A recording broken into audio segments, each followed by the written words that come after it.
Bonjour, bonsoir, ça dépend à l'heure Oyo Mututu à cause vidéo ya Roger le combattant.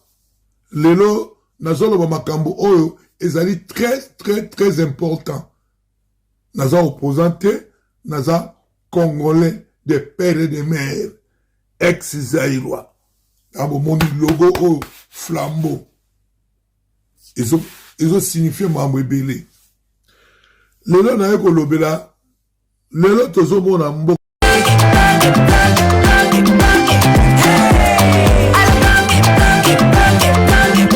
Oyoki elenge ya Congo. Tapelema, tapelema, tapelema, tapelema, tapelema. Bonjour, bonsoir, ça dépend à l'heure Oyo Mututu à cause vidéo ya Roger le combattant. Lelo, nazolo ba makambo Oyo, ezali très important. Naza opposante, naza congolais de père et de mère, ex-zaïrois. Abo moni logo Oyo, flambeau.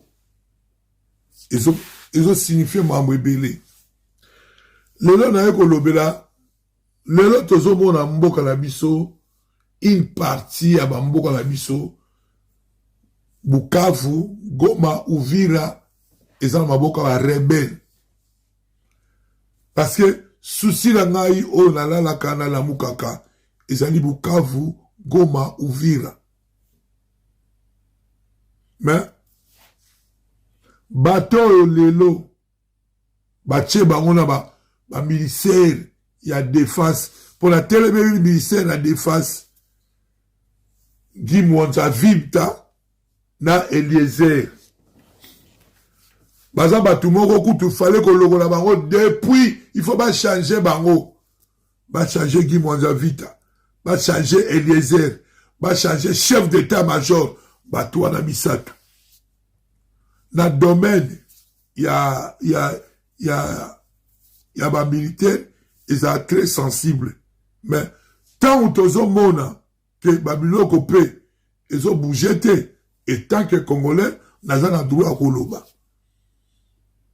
parce que na Deutéronome 15-17 o ezo lobela biso na kata Bible okotika jamais 1 centimètre ya mabele na yo to confond na boete to compter na ba corps to compter na ba corps tiens et puis lelo oh to nani ba opposant po ba ya to sa ba corps na ba opposant to sa ba opposant na République démocratique du Congo te ba opposant bo sa so to bi lelo sa la to sa corps na ba opposant.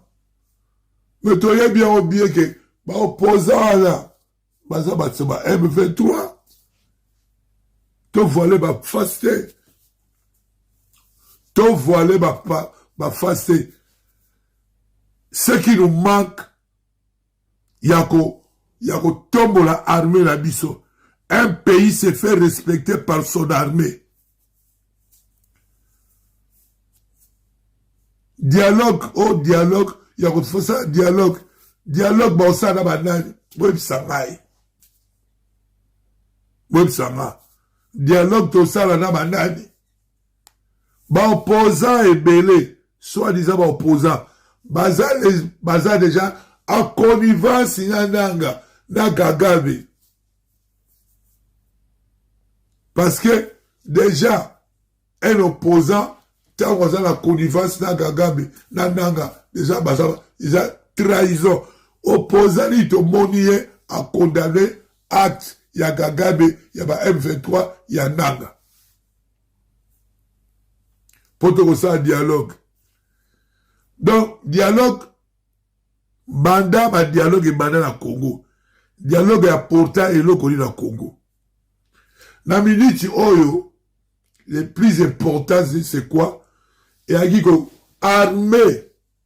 Qu'on arme ba soldat na biso, qu'on forme ba soldat, il y a solo, parce que un pays se fait respecter par son armée.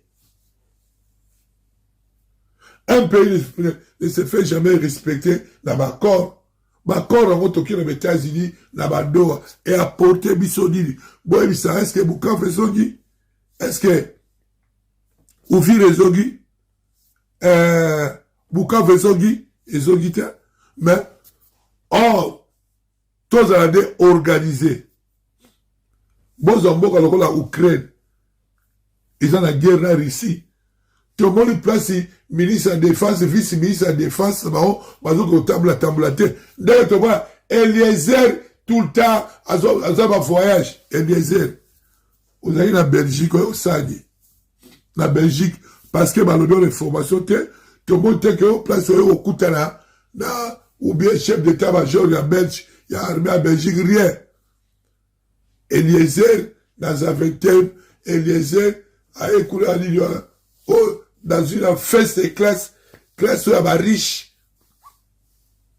dans Mati Eliezer a mis quand il y a chance de l'eau au pape est-ce que Eliezer quand tu m'as ça a fait député à ça la badini à la chaîne Eliezer a vice-ministre il y a défense donc on m'a dit gouvernement Rwanda tous les ministres on va nommer la défense celle Moutoubamanga et ça Jean-Pierre Bemba tout va tikali chef d'état-major pas voilà ce qui banza ce qui pénal chef d'état-major pas voilà ministre de défense pas voilà vice-ministre de défense pas voilà Kozamboka. Omoni chef d'état-major na minute oyo ezo sengate ke général pour armée congolaise eza infiltré. Tous les généraux 546 généraux rwandais oyo ba infiltré ba on la carte armée ba yebani. Nous avons des bons militaires. Mais, bons militaires, voilà, ça va espace, parce qu'on étouffer bango. Tu vas étouffer bango, chiwewe, Frank Tumba, général Gabi, Kabizira. Alors c'est Gabi. Mais général Gabi, il y a JN, Aza Rwandais.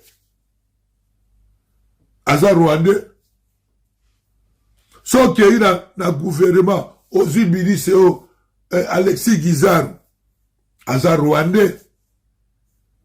Bazan a double téléphone, bazan a 6 000 à Rwanda, pèse à mes formations qu'on a. Au moment où Ukraine est Azana, ne pas abouner ici. Est-ce que la carte gouvernement Ukraine, on a maintenant, par contre, ça s'appelle la Moutoumbo, on va éviter Moutoyo, Aza Rissi. Pour Bissot Blato, que Gabi, Aza Rwandais, Gabi Aza Rwandais, on a roboté la bande à bateau. Mboka la biso traverser un moment difficile, ozobola ba jidi de subira mukolo oyo uvire ekwe yazu jet privé aye mariage. Jidi de subira azoboto la bandaka batu. Makambo la zoloba ya makambo yo ezoleka. Et puis bandate bandi koloba makaba jidi de subira aboto linda kwa monsieur Chokolo, mais on dirait bozo yoka biso, on dirait bozo yoka te. Ozobola mi Nadia mongo okute bibi obo baby si pour la canne 28 millions, mais 28 millions là obo baby si pour la canne. Il fallait servir biso pour la logistique, pour l'armée, pour renforcer. Nous avons des traîtres de l'armée. Et là, au niveau ça, moi, je parle pour mon pays. Mais les airs, à Yaouti, Belgique, à Kiti, Basoda, Baïkozere, Bazok, et les airs, en Boumaï. Et les airs, Ozala, et les airs, à Tozi Wewa. Dans Saloma Bazak. Attention, wewa. Tu as besoin, il y a changement. Bon, on a besoin de ministre. Il y a défense. Guy Mwanza Vita. Bon, on a bolongola vice-ministre Eliezer, bolongola chef d'état-major Ingeta. Le gouvernement de la République démocratique du Congo et les rebelles s'accordent à faciliter la circulation des convois humanitaires et à s'abstenir d'attaquer les civils lors de pourparlers menés à Montreux, en Suisse. Le principal acquis de ce 9e tour de négociation réside dans l'engagement mutuel de libérer 477 prisonniers, dont 311 détenus par l'AFC M23 et 166 par le gouvernement congolais. Les représentants du gouvernement de RDC et la coalition de rebelles Alliance Fleuve Congo ont réalisé des progrès concernant un protocole portant sur l'accès humanitaire et la protection judiciaire, la surveillance du cessez-le-feu et la libération des prisonniers selon une déclaration du département d'État américain. Avec l'appui logistique de la MONUSCO, les premières missions de contrôle sur le terrain sont attendues d'ici à une semaine. Objectif, stabiliser les lignes de front et s'assurer du respect des engagements pris à Doha pour la cessation des hostilités dans l'est du pays. L'Ouganda paye l'argent à la République démocratique du Congo. La Frivao est supposée indemniser. Il y a eu beaucoup de scandales. Il y a même eu des jugements. Votre prédécesseur est passé par là.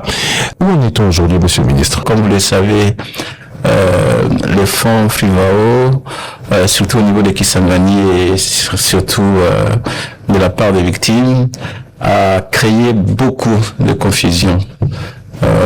Beaucoup de tensions, beaucoup de frustration et enfin et beaucoup de déceptions puisque jusque-là sur les 194 et quelques millions de dollars qui avaient été versés, seulement 28 millions ont été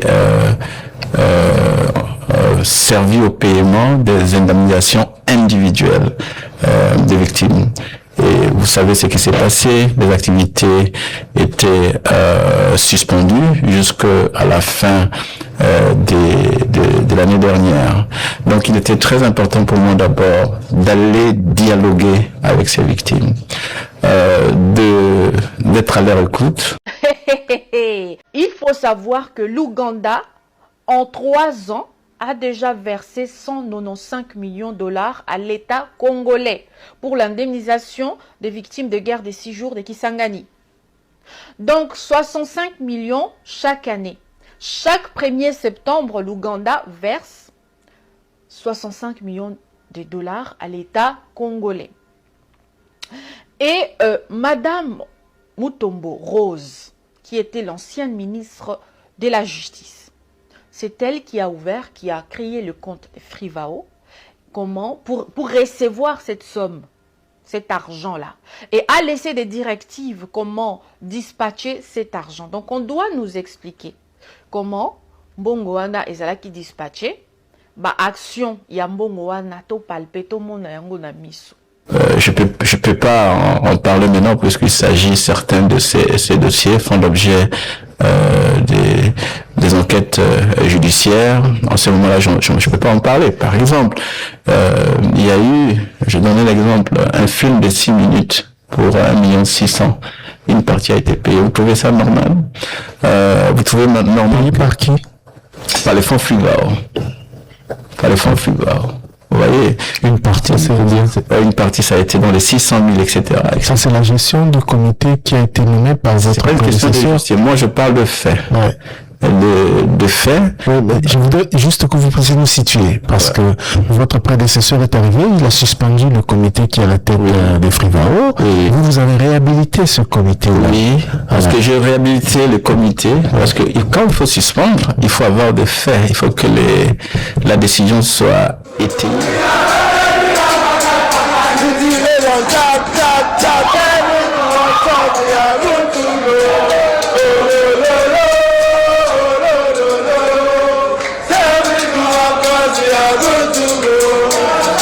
De défendre le président à ce niveau. Pour tous ces gens-là qu'il est en train de nous pomper à gauche, à droite, nous regardons.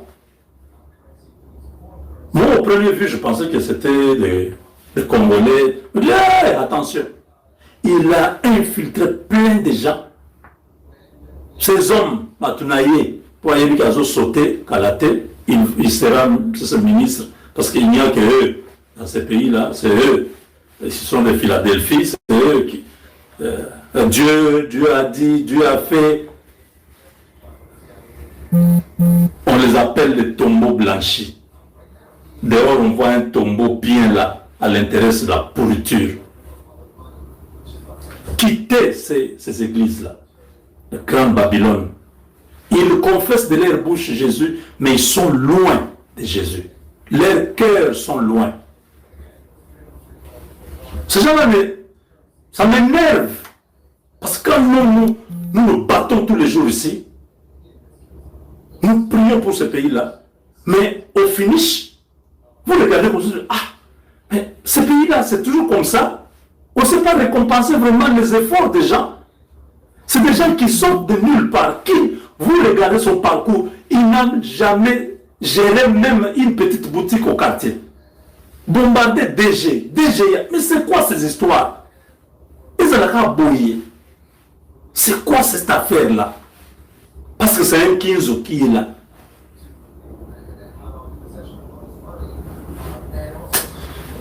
Je voulais me dire que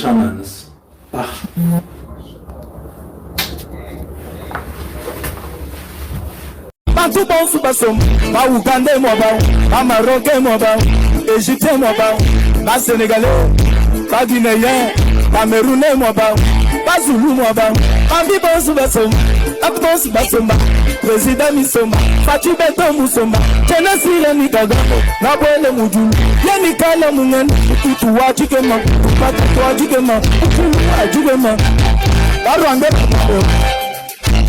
Barwande, Mona Patame,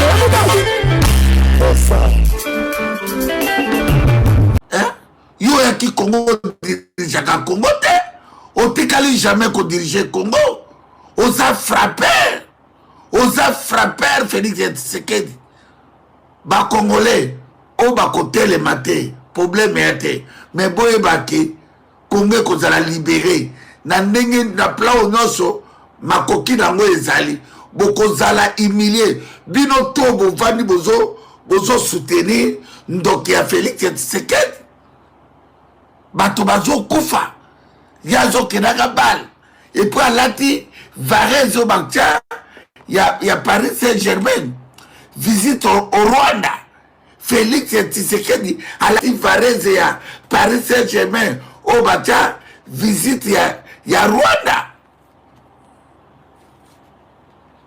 Bande kolanga ba Congolais, ata boza bazo bango, ata botikala jamais kolinga Congo, mais botala ba aventure ya Félix Tshisekedi.